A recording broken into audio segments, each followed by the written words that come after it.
Film dibuka di New York City dengan perkenalan beberapa karakter sekaligus. Yang pertama adalah seorang satpam bernama Muhammad yang sedang melihat kartu ucapan buatannya yang menyentuh hati. Yang lainnya adalah komedian karismatik bersama George yang bersiap-siap untuk acara mendatang sambil dengan mudah mempraktikkan leluconnya. Berikutnya adalah reporter televisi bernama Maureen dan tunangannya Don yang saat ini sedang menikmati waktu pribadi di rumah mereka. Karakter lainnya adalah wanita cantik dan hamil bernama Celine, seorang janda tua bernama Jane, pria gemuk bernama Martin. Terakhir ada seorang pengusaha terhormat bernama Henry Barton dan cucu perempuannya yang manja berusia 10 tahun, Madeline. Semuanya sedang dalam perjalanan menuju gedung pencakar langit setinggi 52 lantai yang dimiliki oleh Henry. Dalam adegan berikutnya, semua karakter yang disebutkan tiba di atas gedung pencakar langit Henry untuk menghadiri acara yang diadakan di lantai paling atas gedung. Satu demi satu, mereka semua masuk ke lift yang sama setelah melewati pemeriksaan keamanan.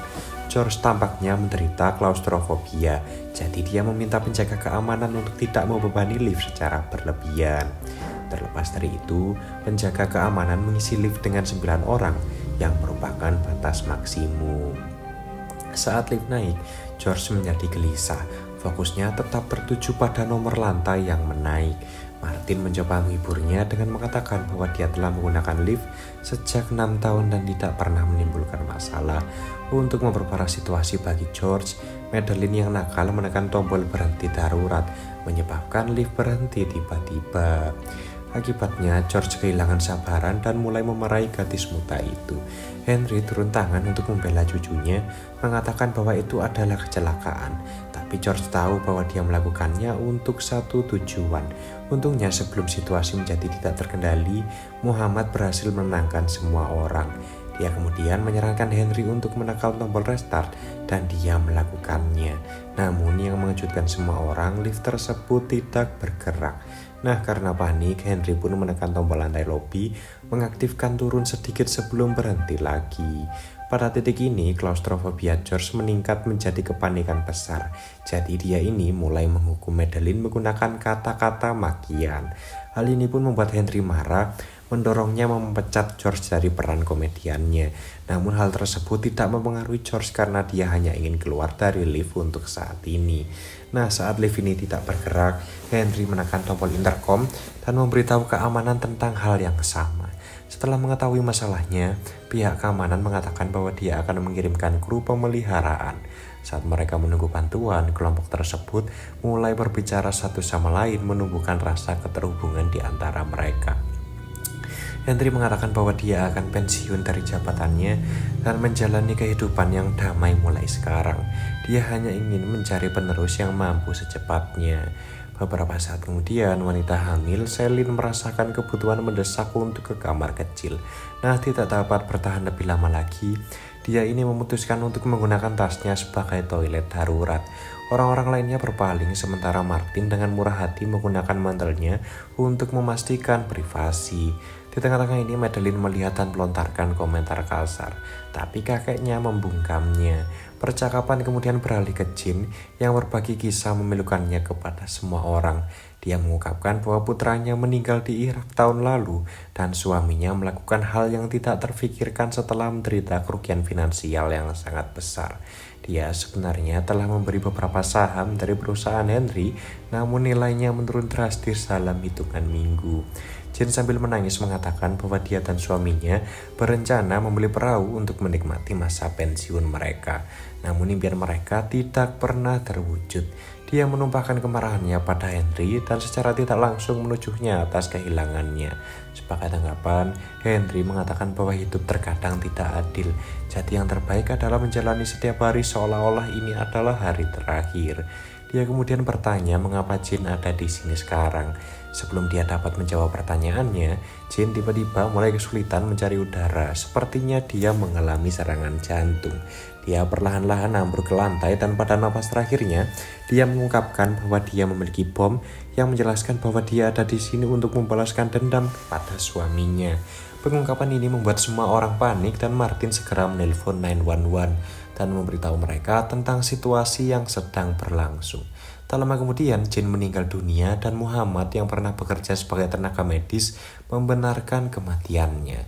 Setelah ini, reporter Maureen mulai merekam dan mengalirkan kejadian tersebut menggunakan ponselnya. Henry untuk sekali lagi mencoba menghubungi keamanan melalui radio lift, tetapi dia dengan kasar disuruh bersabar.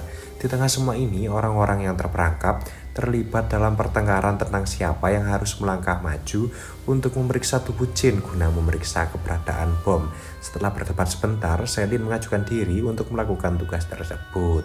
Pada awalnya dia dengan hati-hati memeriksa tas Jin, tetapi tidak menemukan apapun selain dompet, membuat mereka semua bernapas lega. Namun mereka menemukan clipping berita dari dompetnya yang berisi informasi tentang kasus kematian suaminya.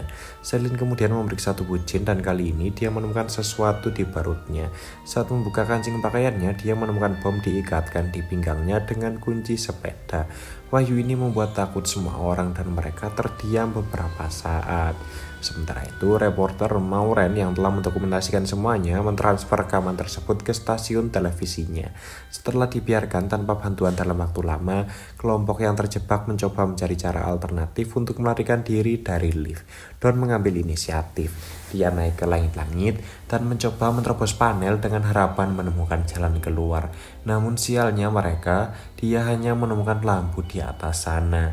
Setelah semua upayanya gagal, Selin menyalakan rokok untuk menenangkan dirinya, tapi Don menghentikannya merokok, mengutip potensi bahaya pada anaknya yang belum lahir. Selin kemudian bereaksi dengan gelombang kemarahan, menanyakan apakah dia ingin menjadi ayah yang bertanggung jawab sekarang. Ledakan ini menarik perhatian Maureen dan dia curiga tunangannya berselingkuh dengan wanita tersebut.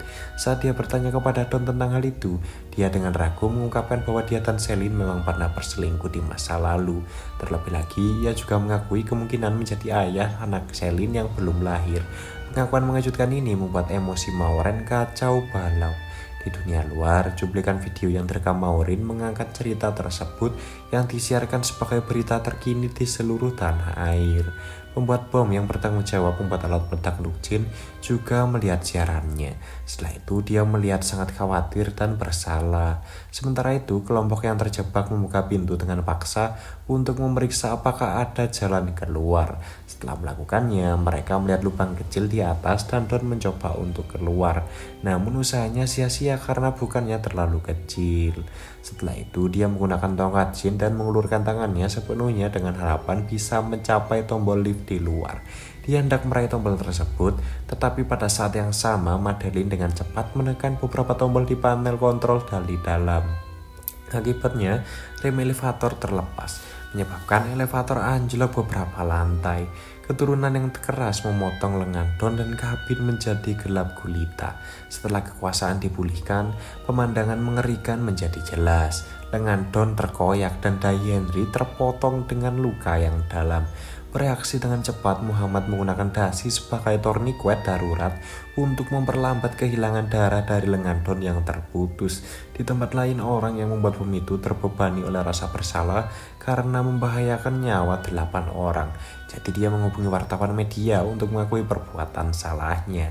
Saat ditanya pers, dia menjelaskan motivasinya di balik pembuatan bom untuk Jin. Dia mengungkapkan hubungan pribadi yang mendalam, menjelaskan bahwa mendiang putra Jin adalah teman dekatnya. Jadi dia merasakan hutang budi terhadap keluarga mereka.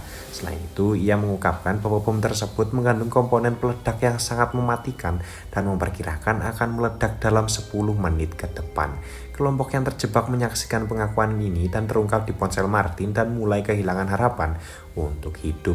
Namun George menyarankan lagi untuk membuka pintu sekali lagi, mengingat kemungkinan pergerakan elevator baru-baru ini mungkin telah menciptakan celah di balik pintu.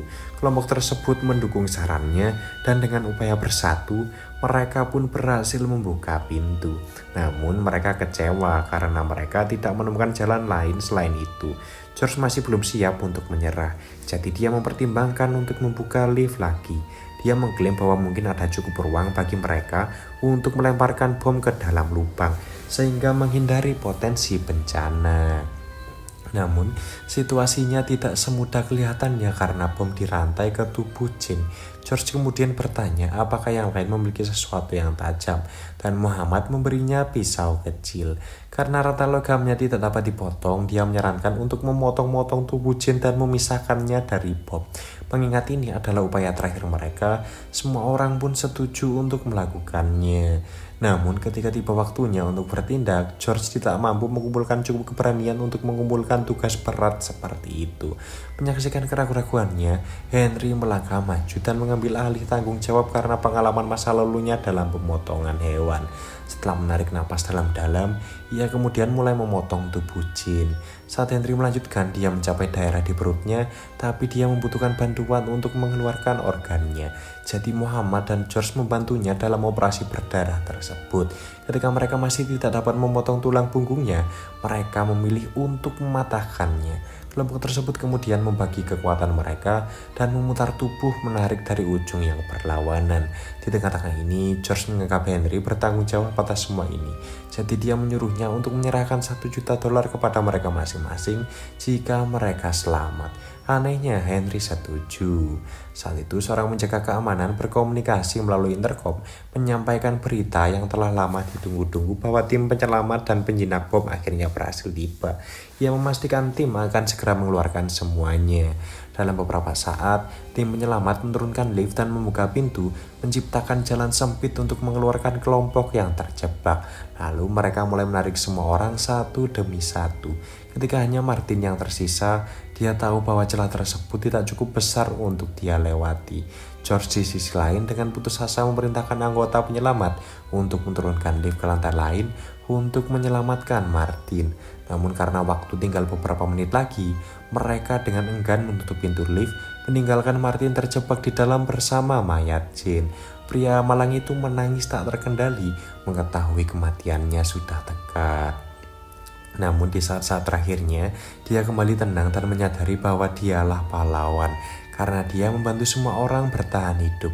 Dengan kesadaran ini, dia menunggu hal yang tak terelakkan, dan bomnya meledak dalam beberapa detik. Setelah peristiwa tragis ini, Don segera dibawa ke rumah sakit. Sementara George dan Muhammad duduk bersama. Ekspresi mereka mencerminkan campuran kesedihan dan kelegaan. Saat Henry lewat, George mengingatkannya akan janji $1 juta untuk setiap orang yang selamat. Namun Henry mengabaikannya. George dan Muhammad kemudian berbincang singkat, merenungkan jalan hidup yang tidak pasti di masa depan. Tak lama setelah itu, seorang reporter berita mendekati George dan menanyanya tentang bagaimana dia bisa tetap berani selama cobaan berat tersebut. George pun memilih untuk menyembunyikan kebenaran, menyatakan bahwa dia harus tetap tenang demi kesejahteraan semua orang yang terlibat.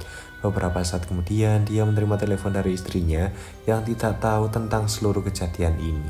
Dia mengingatkannya untuk membeli bahan makanan dalam perjalanan pulang. George juga tidak mengungkapkan apapun padanya dan hanya setuju sebelum pergi.